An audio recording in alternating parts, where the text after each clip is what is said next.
এক ভাই প্রশ্ন করছে, জুমার খুতবা আরবিতে হবে নাকি বাংলায় হবে?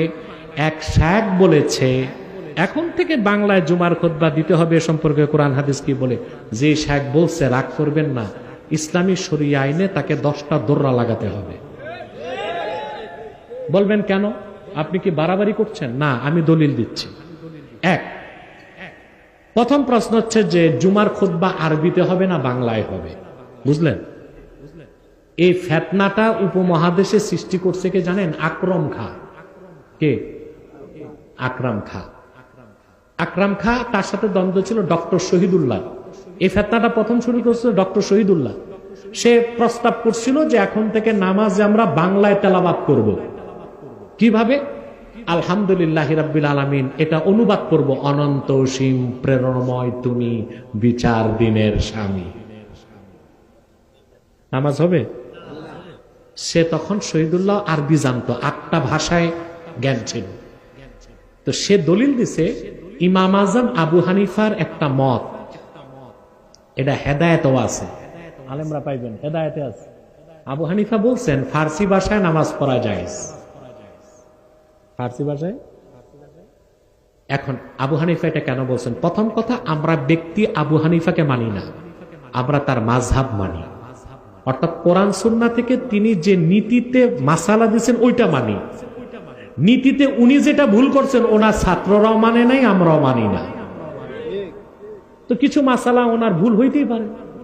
2, ইমাম আজম ওনার 2 ছাত্র ইমাম মোহাম্মদ ও ইমাম আবু ইউসুফ ওস্তাদের এই ফতোয়া নেন নাই।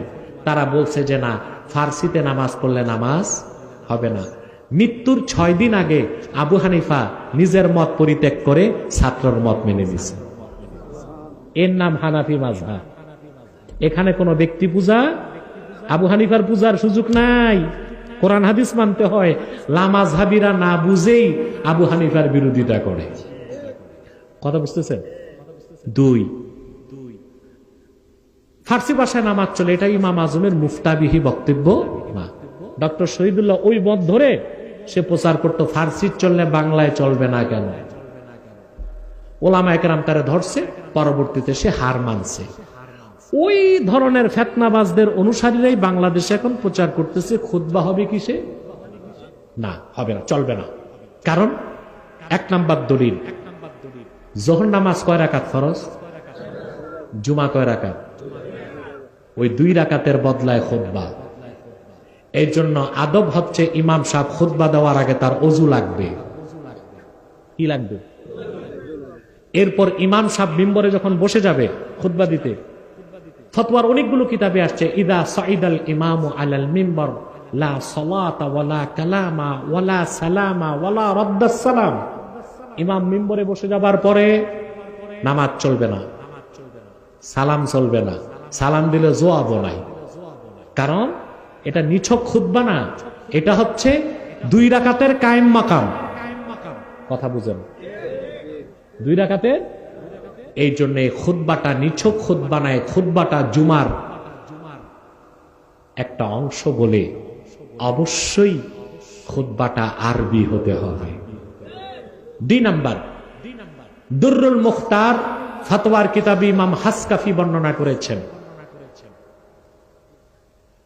তাওয়ারুসুল মুসলিমিন, মুসলমানদের যে তাওয়ারুস বা প্রচলন, সেটার অনুসরণ করা ওয়াজিব।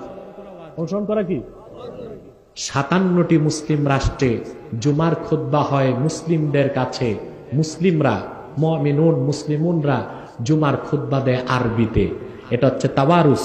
এটা কি? অতএব আমরা কিভাবে তাওয়ারুসকে ভঙ্গ করে বাংলায় খুতবা দেব? তাওয়ারুসের অনুসরণ করা কি? ওয়াজিব।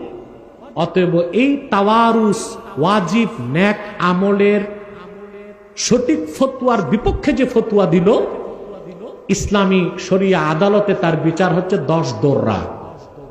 কয় দোররা? যেহেতু ইসলামী শরীয়তে দোররা লাগায়েন না, অন্তত ধমক দিয়েন যে এইরকম ফালতু ফতোয়া দিয়েন না, সমাজে ফিতনা সৃষ্টি করার জন্য। হ্যাঁ, আরবি খুতবা সবাই বুঝবে না, তো ইমাম সাহেব তো 1 ঘন্টা ওয়াজ করে, বাংলা ওয়াজে তো আরবি খুতবার বিষয়বস্তুটা বুঝাই দিলেই হয়। বুঝতে পারছেন কথাগুলো?